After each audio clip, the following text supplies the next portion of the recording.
1804.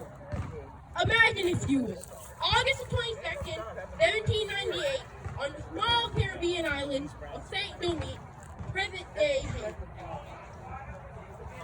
At the sound of a gun, my dog, who was lying in the gallery near my bed, started to bark loud enough to wake me. Wrongly irritated by his continual barking, I got up to quiet him down, and then went back to sleep. 15 minutes later, the poor dog started again, even more insistently. But alas, it was too late to wonder what was happening. The blacks had already taken over all the paths around the Grand Potluck.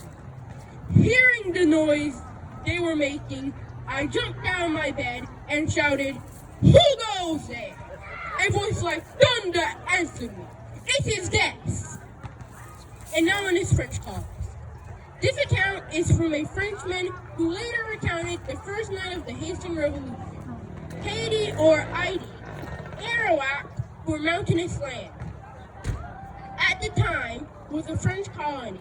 On the eve of the revolution, an astounding 550,000 enslaved Africans and a mere 20,000 French colonists inhabited the island.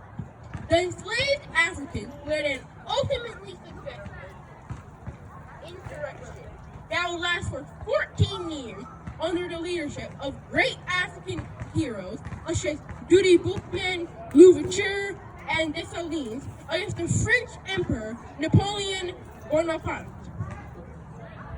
Africans suffered miserably on French-ran sugar plantations.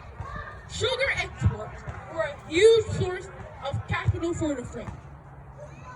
The Africans commonly died from being overworked, starved, and malnourished, injured from accidents and tropical disease, as was the case on other Caribbean islands where sugar was the cash crop. It is often that the insurrection was sparked by traditional African ceremony that was likely similar to those held by the followers of the Ifa and Voodoo spiritual traditions of the Yorubaland region of West Africa. The West African spirituality systems are often ancestor reverent.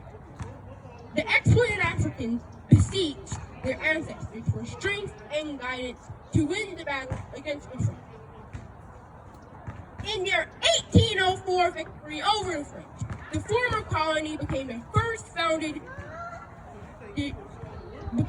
first country founded by enslaved Africans in the New World. The significance of the revolution is greatly downplayed by white historians. But for colonizers in the New World, the success of the Haitians took fear in the colony that the same would happen in their colony.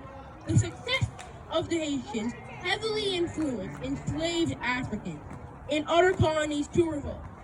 Africans had long enough.